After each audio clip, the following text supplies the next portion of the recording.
The dust cloud rose behind Helena Brennan's wagon as she drove toward her aunt's ranch outside Santa Rosa, California, her hands trembling on the reins not from the July heat of 1882, but from the telegram folded in her apron pocket that had summoned her home after 3 years away at a Boston finishing school.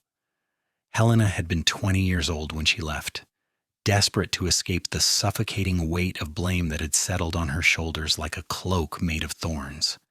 And now at 23 she returned because her uncle had died and her Aunt Margaret needed help running the cattle operation. The landscape stretched before her in golden hills dotted with oak trees, beautiful and familiar and terrifying all at once. She had hoped distance would soften her aunt's heart. That time would heal the wounds that had opened when Helena's parents died in the fire that consumed their home when she was 15. Her aunt had taken her in, but every word from Margaret's mouth had carried the unspoken accusation that somehow, someway, Helena had been responsible. The ranch house came into view, its whitewashed walls gleaming in the afternoon sun, and Helena's stomach churned with dread. She pulled the wagon to a stop near the barn and climbed down, her traveling dress dusty and wrinkled. Before she could even retrieve her trunk, the front door opened and Aunt Margaret stepped onto the porch. She looked older, thinner, her face carved with new lines of grief, but her eyes held the same cold assessment they always had. "You took your time getting here," Margaret said, not bothering with a greeting. "The train was delayed in Sacramento," Helena replied, trying to keep her voice steady. "Of course it was. Bad luck follows you like a shadow." Margaret descended the steps with her arms crossed. "Your uncle's death has put us in a difficult position. The hands are talking about leaving. They think this place is cursed. What with the drought getting worse and 3 horses dying last month from that bad water in the south pasture." Helena felt the familiar tightening in her chest. "I'm sorry about Uncle Thomas. I know how much you loved him. He was a good man who didn't deserve the troubles that came to him." Margaret's gaze was sharp as a knife. "We found him collapsed in the north field. The doctor said his heart gave out, but I know it was the stress of everything falling apart around here. And now you've come back, and I wonder what fresh disasters you'll bring with you." The words hit Helena like physical blows, but she had learned long ago not to show how deeply they cut. "I'm here to help. Aunt Margaret, whatever you need me to do. What I need is for things to start going right for once." Margaret turned back toward the house. "Put your things in your old room. Supper's at 6. We have a new foreman starting tomorrow. Someone Thomas hired before he died. Man named Ezra Zane. He better be worth what we're paying him or we'll lose this ranch by winter." Helena stood alone in the yard as her aunt disappeared inside, the afternoon heat pressing down on her shoulders. She looked around at the ranch that had never felt like home, at the barn where her cousin Samuel had broken his leg when a board gave way beneath him, and her aunt had blamed Helena for not warning him about the rot, at the corral where the prize stallion had gotten loose and been killed by a mountain lion, and somehow that too had been laid at Helena's feet. Every misfortune, every accident, every stroke of bad luck had been twisted into evidence of some fundamental wrongness in her, some curse she carried without meaning to.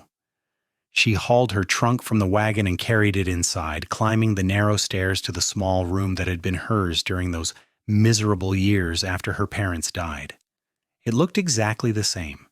The iron bed frame painted white, the simple dresser with its spotted mirror, the window that looked out over the eastern pastures.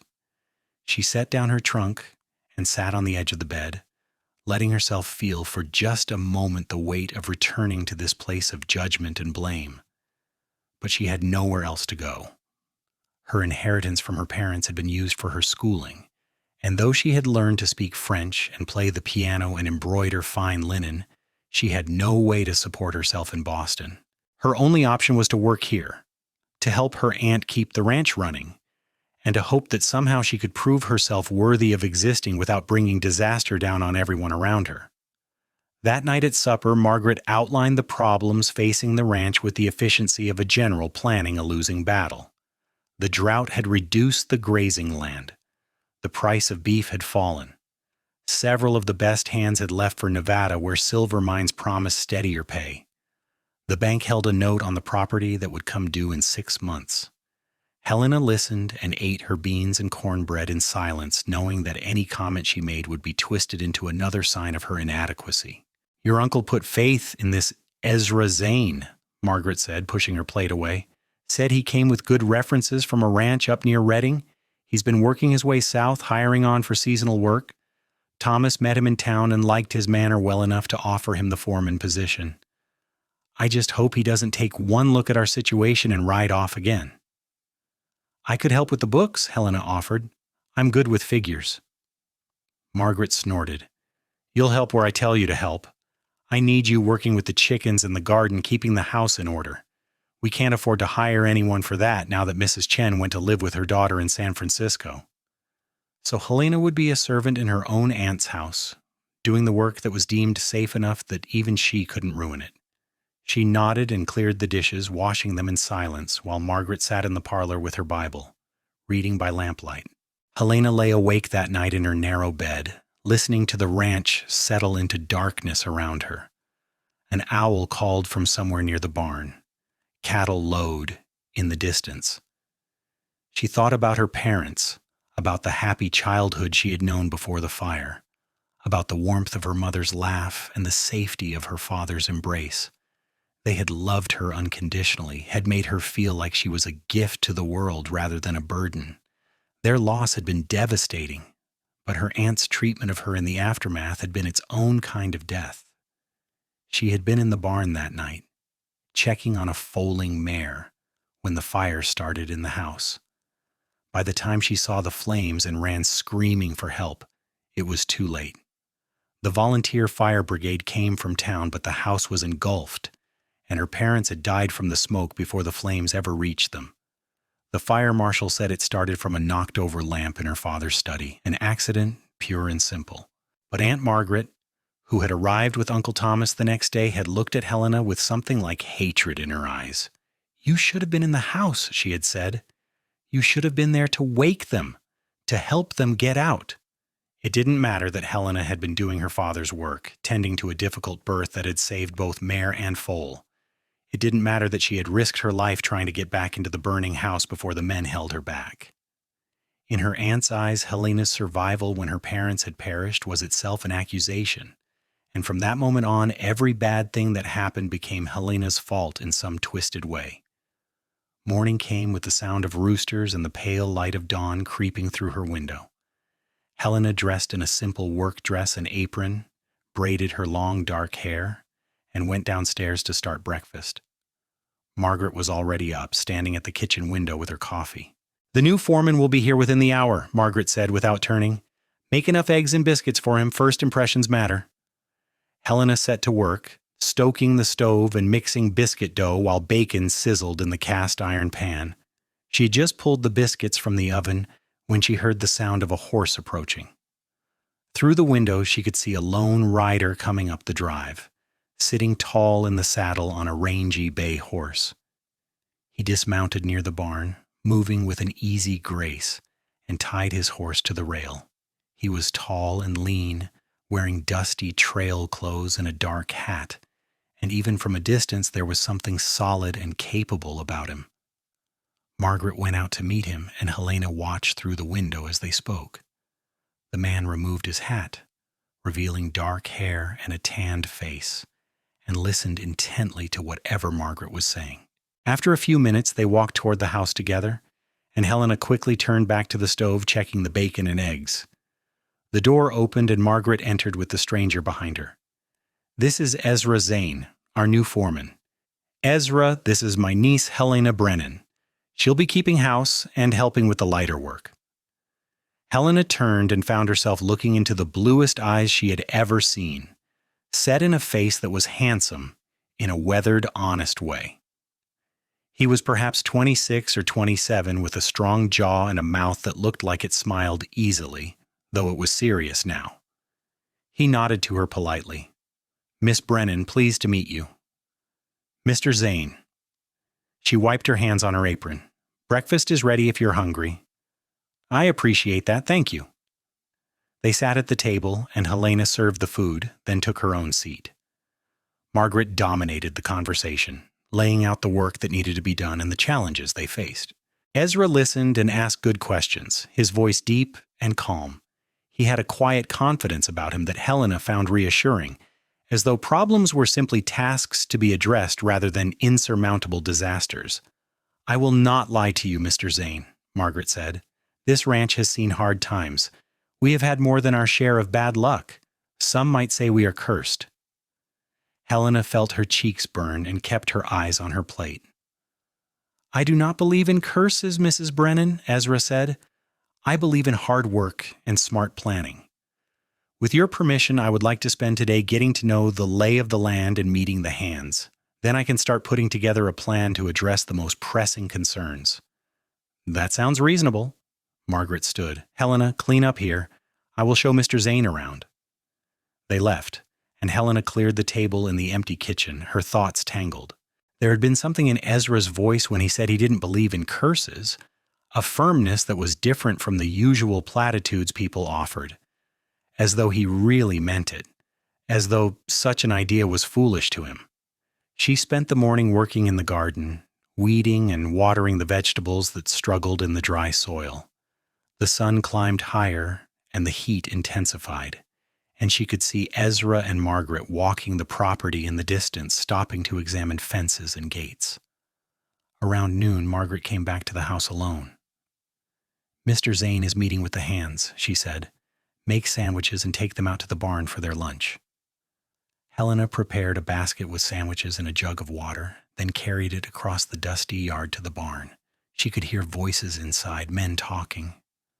She paused at the door, suddenly nervous, then stepped into the dim interior. 5 ranch hands stood with Ezra, and they all turned to look at her. "Brought lunch?" she said quietly, setting the basket on a bench. "That is kind of you, Miss Brennan, thank you," Ezra said. The other men nodded their thanks, but their expressions were wary. She recognized most of them, men who had been working here when she left, and she knew what they thought of her. Bad luck, Helena, the girl who brought trouble. She turned to leave, but one of the men, a grizzled cowhand named Jack Porter, spoke up. "No offense, miss, but some of us are wondering if it is wise to stay on now that you are back. Things were just starting to settle down after Mr. Brennan died, and now here you are again." "That is enough," Ezra said, his voice sharp with authority. "Miss Brennan is family here and will be treated with respect." "You do not understand," another hand said. "Bad things happen around her. It is just the way it is." Helena felt the familiar shame rising in her throat, choking off any defense she might offer. She had heard it all before. The whispered conversations, the sidelong glances. She turned and walked quickly out of the barn, back toward the house, her vision blurred with tears she refused to let fall. She didn't see Ezra follow her until he called her name. "Miss Brennan, wait." She stopped but didn't turn around, trying to compose herself. He came around to face her, his hat in his hands.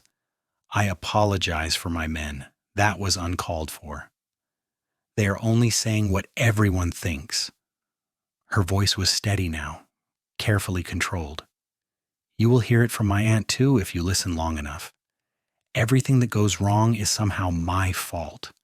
The drought, the sick cattle, my uncle's death. All of it." Ezra was quiet for a moment, studying her face. "Do you believe that?" The question caught her off guard. No one had ever asked her what she believed. "I do not know anymore. Maybe I am cursed. Maybe I really do bring misfortune." "Or maybe," he said gently, "bad things happen because life is hard and the world is unpredictable, and people need someone to blame because that is easier than accepting that we cannot control everything." Helena looked up at him, startled by the kindness in his eyes, by the utter lack of judgment in his expression. "You do not even know me. I know enough to see that you are not responsible for a drought or a man's heart giving out or any of the other troubles this ranch has faced. Those things happen, Miss Brennan. They are not your doing." Something in her chest loosened, a knot she had carried for so long she had forgotten it was there.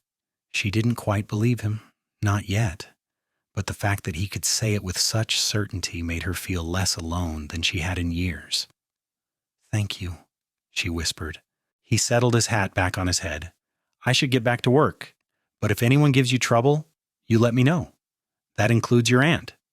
He walked back to the barn, leaving Helena standing in the yard with the sun beating down and something like hope stirring in her heart for the first time in years. The days fell into a rhythm. Helena worked in the house and garden, cooking and cleaning and tending to the chickens. Ezra threw himself into the ranch work, riding out early each morning with the hands to check on the cattle, repair fences, and search for better grazing land. In the evenings, he would come to the house for supper, and Helena found herself looking forward to those meals, to the sound of his voice and the way he spoke to her like she was a person of value rather than a burden to be endured. Margaret remained cold and critical, finding fault with everything Helena did. The biscuits were too dry. The weeding was not thorough enough.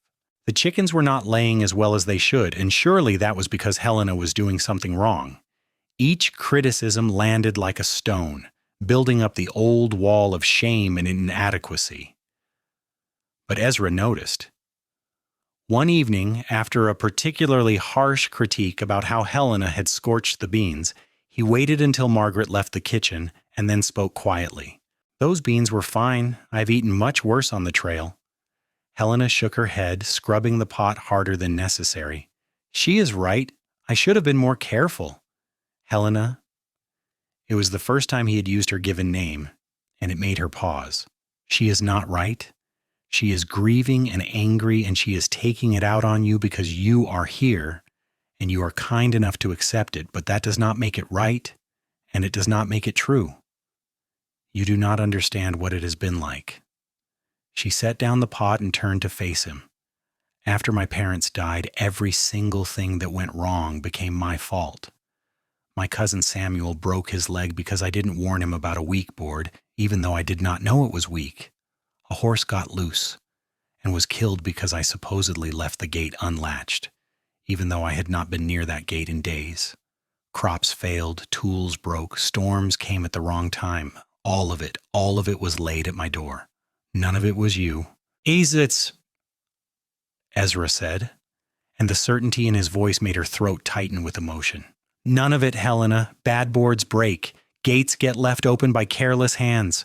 Weather does what it will. You are not some dark force causing these things.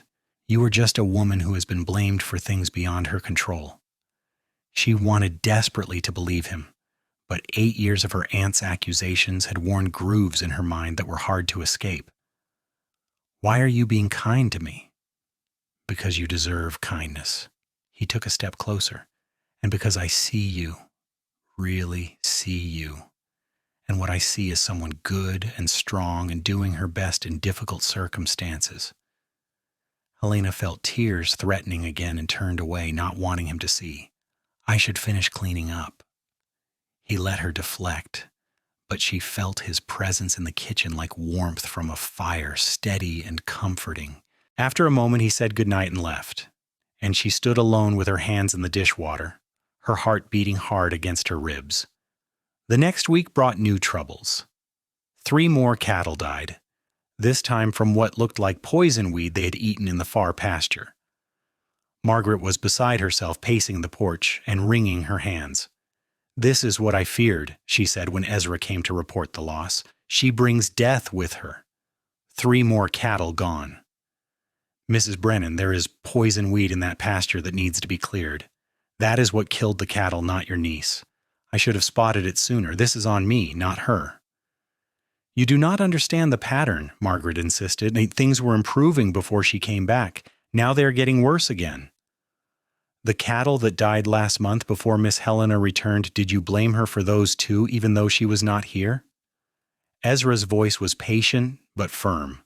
Margaret faltered. "That was different." "How?" "It just was." But doubt had crept into her voice. Helena, listening from the doorway, felt something shift. Ezra was defending her, really defending her, and he was doing it with logic that even her aunt could not completely dismiss. That evening, after Margaret had gone to bed, Helena found Ezra sitting on the porch steps, looking out at the darkening hills. She brought him a cup of coffee and sat down beside him, careful to maintain a proper distance. "Thank you for what you said today." "I only spoke the truth." He sipped his coffee. "Your aunt is locked in a pattern of thinking that is hurting both of you. I hope she can break free of it, but that is her choice to make. What matters is that you do not accept her blame anymore. It is hard to let go of something you have carried for so long. I imagine it is." He was quiet for a moment. "Can I tell you something? When I was 16, my father's barn burned down. I was inside when it started, and I got out, but the horses did not. We lost 4 horses that day, good animals. My father blamed me. Said I must have knocked over a lantern, must have been careless. He was so angry he could barely look at me. It took 2 years before we found out it was bad wiring that caused it, something he had installed himself. He apologized. But those 2 years nearly broke me. I know what it is like to carry blame that is not yours." Helena looked at him in the dim light, seeing the pain of that old wound in his face. "I am sorry that happened to you. It taught me something important. Taught me that people sometimes need to blame others to avoid their own pain or guilt or fear. Your aunt lost her husband, and that is terrible. But she also seems to have lost her ability to see you clearly. She has made you into a symbol of everything that has gone wrong, and that is unfair and untrue. I do not know how to make her see differently. You cannot make her see anything. You can only choose whether to accept her version of reality or to believe in your own worth, despite what she says." He turned to look at her directly. "I believe in your worth, Helena. I see a woman who works hard, who is kind and patient despite being treated poorly, who has strength she does not even recognize in herself." The way he looked at her made her breath catch. There was something in his eyes beyond simple kindness, something deeper and more intense. She felt an answering pull in her own chest, an awareness of him that went beyond gratitude. "I should go in," she said, suddenly nervous about the feelings stirring inside her. "Good night, Ezra." "Good night." She went to her room but did not sleep for a long time, her mind replaying every conversation she had had with him, every moment of kindness, every look. She was developing feelings for him, she realized, with a mix of fear and wonder. Real feelings, the kind she had never allowed herself before because she had believed she was unworthy of love. The summer deepened, and the drought continued. Ezra worked tirelessly to keep the ranch functioning, organizing the hands to dig deeper into the wells, to move the cattle to the best remaining grazing land, to repair and improve the infrastructure. Helena watched him and saw a man who led by example, who never asked anyone to do something he would not do himself, who treated every problem as solvable with enough effort and creativity. And she noticed him watching her too, his eyes following her when she crossed the yard, his attention caught by her presence in ways that made her feel seen and valued. They found reasons to talk, small moments stolen in the busy days. She would bring water to him when he worked in the sun. He would linger after meals to help her wash dishes despite her protests that it was not his job. Their conversations ranged from the practical to the personal, and she found herself opening up to him in ways she never had with anyone, telling him about her childhood, her parents, her dreams of having a place where she belonged. "You belong here," he said one evening when they were alone in the kitchen. "Not because your aunt says so or because you are obligated, but because you have as much right to be here as anyone. More, maybe, since this was your family's land originally. My father was the younger brother. The ranch went to Uncle Thomas, and that was right. But your parents would have wanted you to be safe and happy. Would they approve of how your aunt treats you?" Helena thought of her warm, loving mother, her kind and fair-minded father. No, they would be heartbroken. "Then do not accept it as normal or deserved. You are not cursed, Helena. You are not bad luck. You are a good woman who has been treated badly, and you deserve so much more." She set down the dish she was washing and turned to face him, her heart pounding. "Why do you care so much?" He held her gaze, and she saw the answer in his eyes before he spoke. "Because I have fallen in love with you." The words hung in the air between them, precious and terrifying.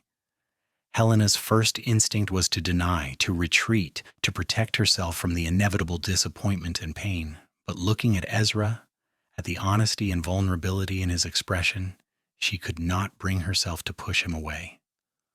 "I am afraid," she whispered. "Of what?" "That my aunt is right, that I will bring you trouble and pain, that loving me will be the worst mistake you ever make." Ezra closed the distance between them and took her hands in his grip warm and strong. "Helena Brennan, you listen to me. I have been all over this state, worked on a dozen different ranches, seen good times and bad. I know trouble when I see it, and you are not trouble. You are the finest woman I have ever met, and if you will let me, I would like to court you properly and see where this leads." "What about my aunt? She will never approve." "I'm not asking for her approval. I am asking for yours." Helena looked down at their joined hands, then back up at his face. She thought about what it would mean to accept his affection, to believe that she could be loved without bringing disaster. It felt like stepping off a cliff into empty air, trusting that something would catch her before she fell. "Yes," she said finally, the word barely more than a breath. "Yes, I would like that." His smile transformed his face, and before she could think too much about it, he leaned down and kissed her gently. His lips were warm and soft, and the kiss was sweet with promise. When he pulled back, Helena felt like the world had shifted on its axis, like she had stepped into a different life where happiness was possible. "We should probably keep this between us for now," she said reluctantly, "until we are sure, and until we figure out how to tell my aunt." "Whatever you want," he agreed, "but Helena, I am already sure."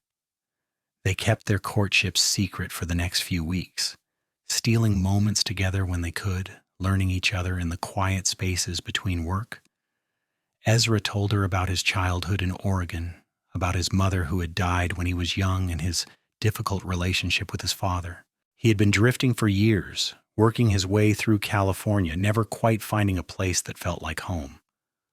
"Until now," he said, holding her close in the shadow of the barn one evening. "Until you."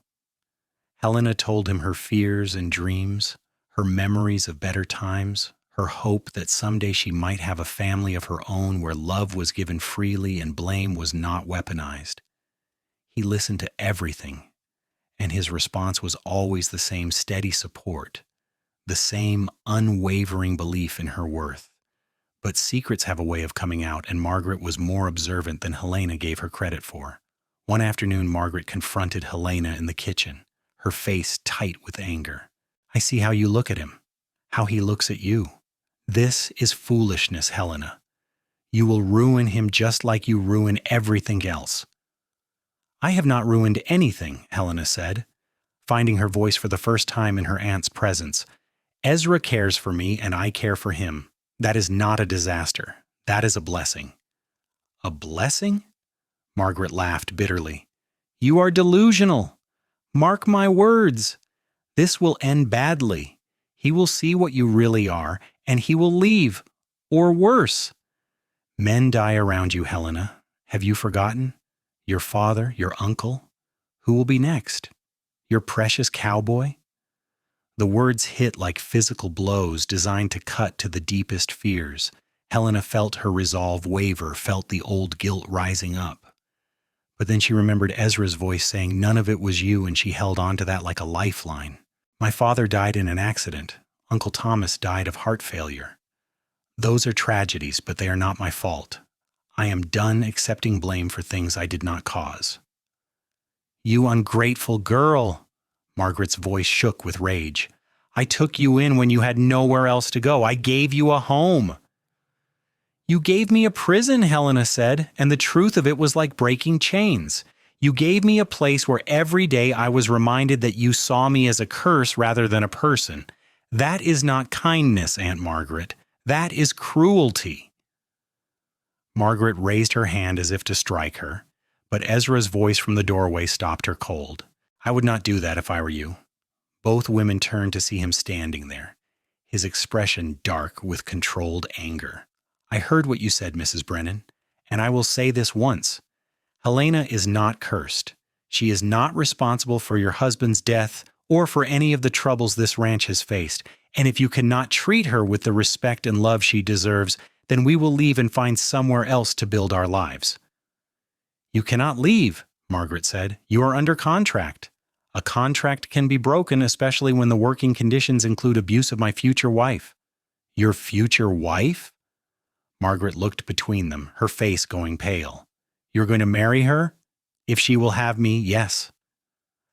Ezra moved to stand beside Helena, and she felt his presence like armor. "I love her, Mrs. Brennan. I love her strength and her kindness and her good heart, and I will spend the rest of my life making sure she knows that she is valued and cherished, regardless of what you or anyone else thinks." Helena's eyes filled with tears, but they were tears of relief and joy rather than pain. She reached for Ezra's hand and held tight. Margaret stood frozen, her face a mask of conflicting emotions. "This is madness." "No," Ezra said firmly. "This is love, and this is also the truth you need to hear. You have been hurting a woman who did nothing wrong, blaming her for your own grief and fear. That needs to stop, whether we stay or go." For a long moment, Margaret said nothing. Then she turned and walked out of the kitchen, her shoulders rigid. They heard her climb the stairs and the sound of her bedroom door closing. Helena sagged against Ezra, and he wrapped his arms around her, holding her close. "I am sorry you had to hear that," she said. "I'm glad I was here. And I meant what I said, Helena. I want to marry you if you are willing." She pulled back to look at him, searching his face for any sign of doubt or regret. She found only love and determination.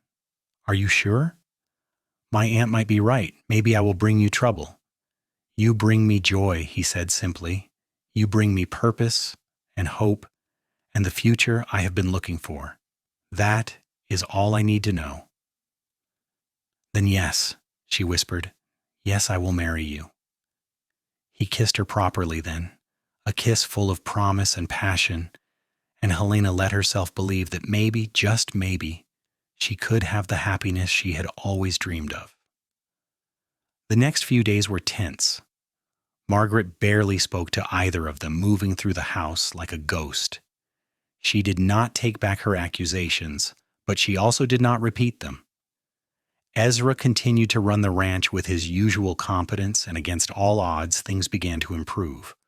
A light rain fell at the end of August, not enough to break the drought, but enough to give the parched land some relief. The cattle found better grazing in the northern pastures. Two of the hands who had been considering leaving decided to stay on. Helena waited for her aunt to point out that these improvements were happening despite Helena's presence, but Margaret said nothing. She seemed to be wrestling with something internal, her face drawn and troubled. It was late September when Margaret finally broke her silence. She called Helena and Ezra into the parlor one evening after supper, and they sat across from her, hands clasped together, united. "I have been thinking," Margaret said, her voice hoarse as if from disuse, "about what you said, about what happened." She paused, and Helena waited, barely breathing. "Thomas and I could not have children," Margaret continued. "We tried for years, and it never happened. When your parents died and you came to live with us, I thought maybe you would be like a daughter, but I could not look at you without seeing Sarah, my sister, your mother. We had fought before she died, over something stupid and petty that I cannot even remember now. I never got to apologize to her. And then there you were, alive when she was dead, and I was so angry." Tears were sliding down Margaret's face now, the first real emotion Helena had seen from her in years. "I blamed you because blaming you was easier than facing my own guilt, my own failures as a sister and an aunt. You were right when you said I gave you a prison. I did, and I am sorry." Helena felt her own tears falling. "Aunt Margaret." "I do not expect you to forgive me," Margaret said. "I do not know if I can forgive myself. But I want you to know that I see now what I have done, how wrong I have been. You are not cursed. You never were. You are Sarah's daughter, and you have her good heart, and I should have cherished that instead of punishing you for it." The apology hung in the air, fragile and precious. Helena stood and crossed to her aunt, kneeling beside her chair. "I do forgive you, not because you deserve it or because it makes what happened right, but because I am choosing to let go of the hurt and move forward." Margaret reached out with shaking hands and pulled Helena into an embrace, and they both wept for the years lost, for the pain inflicted and endured, for the family that had been broken and might now have a chance to heal. Ezra watched quietly, his eyes bright with emotion, and when the women finally separated, he spoke gently. "Mrs. Brennan, Helena and I would like to be married here on the ranch, if you will give us your blessing." Margaret wiped her eyes and nodded. "You have it. You have my blessing and my gratitude. You are a good man, Ezra Zane, better than we deserve." "I am exactly what Helena deserves," he corrected gently, "and she is what I deserve. We are well matched." The wedding took place in October, when the hills had turned gold and the air had cooled from summer's heat. They held the ceremony in the yard under a beautiful blue sky, with the ranch hands and a few people from town in attendance. The circuit preacher came from Santa Rosa to perform the service, and Margaret stood beside Helena as family, her face reflecting a mix of sorrow and hope.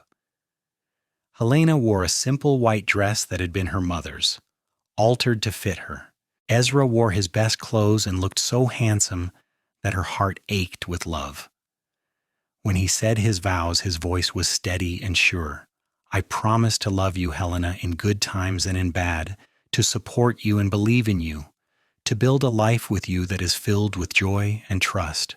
I promise to always remind you that you are not cursed, that you are blessed, and that you are the greatest gift I have ever received." Helena's own vows were simpler, but no less heartfelt. "I promise to love you, Ezra, with all that I am, to trust in your love even when I am afraid, to build a life with you that honors both of us. You have given me back myself, and for that I will be grateful every day we have together."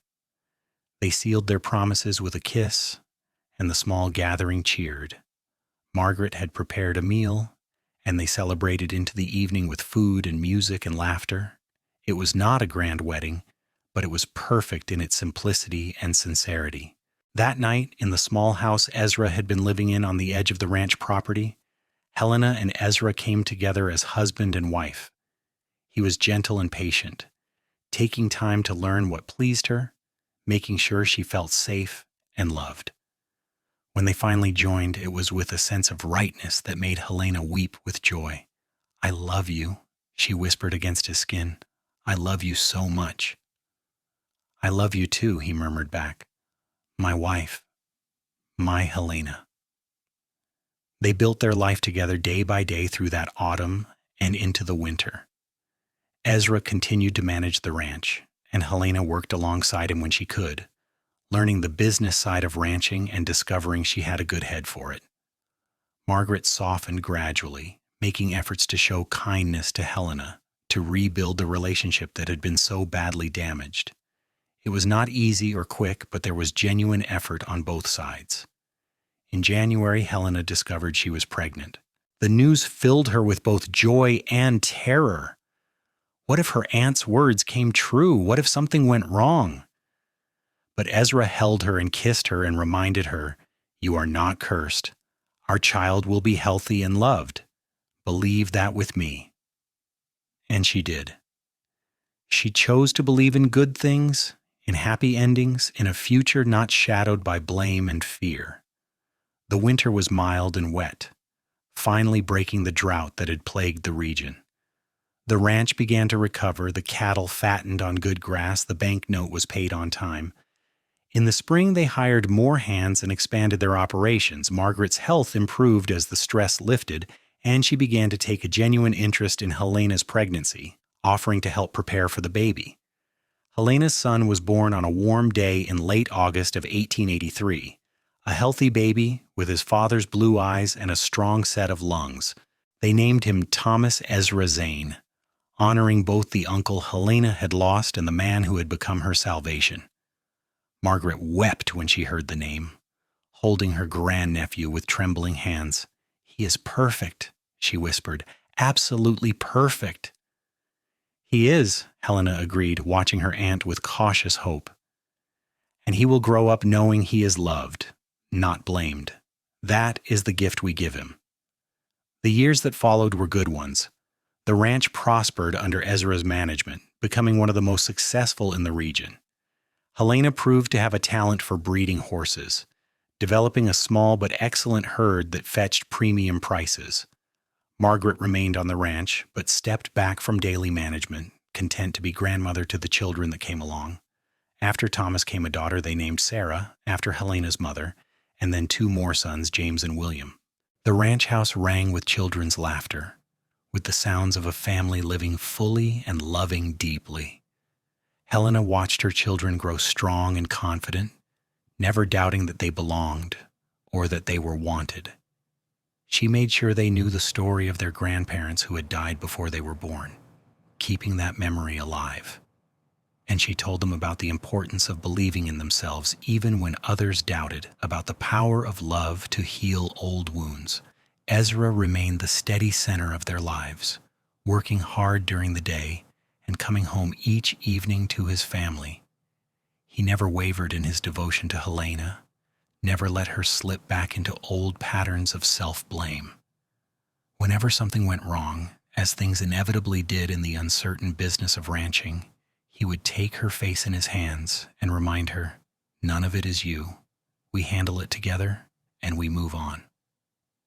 And they did. They weathered droughts and floods, market crashes and cattle diseases, all the challenges that came with their life. But they weathered them together as partners with love as their foundation. Margaret lived to see her grandnephews and grandniece grow into young adults, and on her deathbed she called Helena to her side. "I wasted so many years being angry and blind," she said, her voice weak but clear. "But you gave me grace I did not deserve, and you let me be part of this beautiful family you built. Thank you, Helena. Thank you for being stronger than I was, better than I was." "We are all doing our best, Aunt Margaret," Helena said, holding her hand. "And in the end, you chose love. That matters." Margaret died peacefully with Helena beside her, finally at peace with herself and the past. They buried her next to Thomas on a hill overlooking the ranch, and Helena grieved for her even as she felt relief that her aunt had found peace before the end. The ranch passed to Helena and Ezra, and they ran it for another 30 years, watching their children grow and marry and have children of their own. Thomas took over the main operations eventually, proving to be as capable as his father. Sarah married a good man from town and started a business raising sheep. James and William both became cowboys like their father, working the ranch and eventually starting their own operations nearby. Helena's hair turned gray and lines formed around her eyes, but she never stopped being beautiful to Ezra, never stopped being the woman who had captured his heart that first summer. They would sit together on the porch in the evenings, watching the sun set over the golden hills, and remember how far they had come. "Do you ever regret it?" Helena asked one evening when they were both in their 60s. "Taking a chance on me when everyone said I was cursed?" Ezra turned to look at her, his blue eyes still bright despite the years. "Not for one single moment. You are the best thing that ever happened to me, Helena Zane. You and this life we built together." "I used to think I did not deserve happiness," she admitted, "that I was fundamentally wrong somehow. You showed me that was a lie." "You showed yourself," he corrected. "I just held up a mirror so you could see the truth. You are strong and good and worthy of every beautiful thing in your life. You always were." She leaned against him, feeling the solid warmth of him, the absolute security of his love? None of it was me, she said softly, repeating the words that had changed her life all those years ago. None of it was you, he agreed, except for all the good. That was absolutely you. They sat together as the sun sank lower, painting the sky in shades of orange and pink and purple. Around them, the ranch they had built buzzed with the activity of family and workers, of cattle lowing and horses whinnying and children playing. It was a life rich with connection and purpose, built on a foundation of love and trust. Helena thought about the frightened girl who had returned to this place all those years ago, carrying the weight of blame and fear. She thought about the moment Ezra had first said, "None of it was you," and how those simple words had begun to crack open the prison she had been living in. She thought about the choice she had made to believe him, to trust in his love, to step into the possibility of happiness even when it terrified her. And she thought about what she would tell that girl if she could go back in time. She would say, "Hold on, the darkness does not last forever, does. Love is coming, real love, the kind that sees you truly and chooses you anyway. You are not cursed, you never were. You are simply human, deserving of grace and compassion and joy. Believe that even when it is hard, especially when it is hard, because on the other side of that belief is a life more beautiful than you can imagine." As the stars began to emerge in the darkening sky, Ezra took Helena's hand and brought it to his lips, kissing her knuckles with the same tenderness he had shown her from the beginning. "Ready to go in, my love?" "In a moment," she said, wanting to savor this perfect evening, this perfect life they had created together. Just one more moment. And so they sat together under the emerging stars, two people who had found each other against all odds, who had built something lasting and true out of pain and hope. The ranch stretched around them, prosperous and thriving, a testament to what could be achieved with hard work and faith. But more than the physical success, more than the cattle and horses and land, was the love they had nurtured. A love that had healed old wounds, that had created new life, that had proven stronger than fear or doubt or the cruel words of those who should have known better. Helena had spent years being told she was cursed, being blamed for things beyond her control, being made to feel that her very existence was somehow dangerous. But Ezra had shown her the truth. She was blessed. Blessed with strength and resilience, blessed with the capacity to love and be loved, blessed with the wisdom to choose healing over bitterness. Their children and grandchildren would carry that legacy forward, that knowledge that they were wanted and valued, that their lives mattered, that love was not something to be earned, but something to be freely given and gratefully received. It was the greatest gift Helena and Ezra could give, breaking the cycle of blame and replacing it with acceptance and joy. As full darkness fell and the ranch settled into nighttime quiet, they finally rose and went inside together, their hands still clasped, their hearts still entwined. The house welcomed them with warmth and light, with the evidence of family everywhere they looked. Photographs on the walls, toys scattered in corners, the lingering scent of the dinner they had shared with their children and grandchildren earlier that evening. This was home, Helena thought as she climbed the stairs beside her husband. Not just a place, but a feeling, a knowledge that she belonged here, that she had earned her place not through suffering, but through loving and being loved in return. Every room held memories. Every corner had witnessed their life together. The laughter and the tears, the struggles and the triumphs, all of it woven together into the rich tapestry of their marriage. In their bedroom, with its simple furniture and the quilt Helena had sewn herself, they prepared for sleep in the comfortable silence of long partnership. Ezra kissed her goodnight, a soft press of lips that still made her heart flutter even after decades together. "I love you," she whispered into the darkness. "I love you too," he replied. "Always have, always will." She drifted toward sleep, thinking about the girl she had been and the woman she had become, about the journey from fear to faith, from blame to belonging. It had not been easy, but it had been worth every difficult step. And it had all started with a cowboy who saw her truly, who spoke truth into her life when she needed it most, who loved her not despite her supposed curse, but because he knew there was no curse at all, only a woman waiting to be seen. Morning would come with its own challenges and joys. There would be work to do, family to care for, a ranch to run. But they would face it together as they always had, with love as their guide and grace as their gift to each other and to the world. Helena's last thought before sleep claimed her was simple and profound. She was happy. Truly, deeply, completely happy. The curse her aunt had hung around her neck had proven to be nothing more than words, and words could be replaced with better ones. Words like beloved, cherished, worthy, enough. She was enough. She had always been enough. And in Ezra's arms, in this life they had built together, she finally fully believed it. The story of Helena and Ezra became family legend, passed down through generations.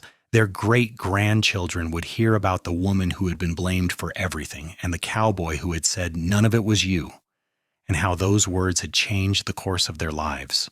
It became a story about the power of belief, about choosing love over fear, about the importance of seeing people truly rather than through the lens of our own pain.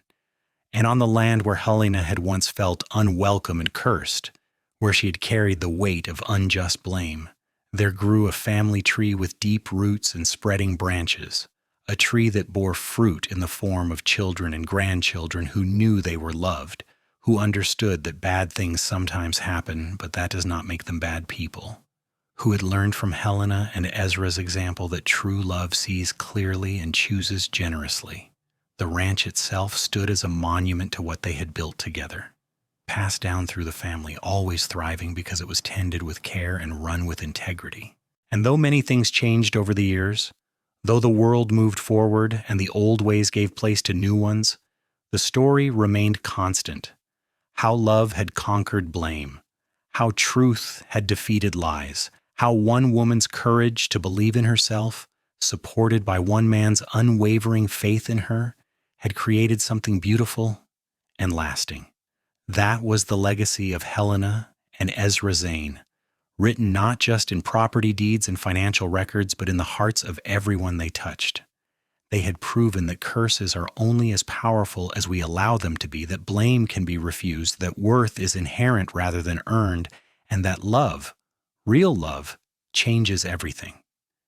In the end, it was a simple story, really, a story about a woman who had been told she was cursed and a man who saw the truth. A story about how words can wound and words can heal. A story about choosing to believe in good things even when the world offers plenty of reasons for doubt. A story about building a life together brick by brick, day by day, choice by choice. And it was a story with a happy ending, the kind where love wins and family flourishes, and the people who deserve happiness find it in each other's arms. The kind of ending Helena had stopped believing possible until Ezra showed her otherwise. Years after Helena and Ezra passed away peacefully in their sleep within months of each other, their descendants still walked the land they had loved, still told their story, still felt the echo of their love in the golden hills of California, in the ranch that bore witness to their life together, in the legacy of grace and redemption they left behind. And if you listened closely on a quiet evening, when the sun was setting and the wind was soft through the grass, you might almost hear it, the whisper of a long-ago promise, the echo of words that changed everything. None of it was you. 5 simple words that had unlocked a prison, that had freed a heart, that had made possible a love story for the ages. 5 words that every person who heard their story took into their own life. A reminder that we are not defined by the blame others place on us, that we have the power to choose a different narrative, that love and truth are stronger than fear and lies. The story of Helena and Ezra, of the woman who was blamed and the cowboy who defended her, lived on, not as tragedy, but as triumph, not as a tale of curses, but as a testament to blessing. And in living on, it continued to offer hope to anyone who had ever been blamed unfairly, who had ever doubted their worth, who had ever wondered if they deserved to be loved. The answer, their story whispered across the years, is yes. Always yes. You are worthy, you are enough. And somewhere, there is someone who will see that truth and love you for it completely and without reservation. That is the real magic, the true happy ending. Not that bad things stopped happening, but that Helena learned to face them without blame or fear, supported by a partner who believed in her absolutely. Not that life became easy, but that it became rich with meaning and connection. Not that the past was erased, but that it was redeemed through forgiveness and grace. And in that redemption, in that grace, in that love, Helena found everything she had ever needed and more than she had ever dared to dream. She found home, she found family, she found herself. All because one cowboy looked at her and said with absolute conviction, "None of it was you." And she chose to believe him.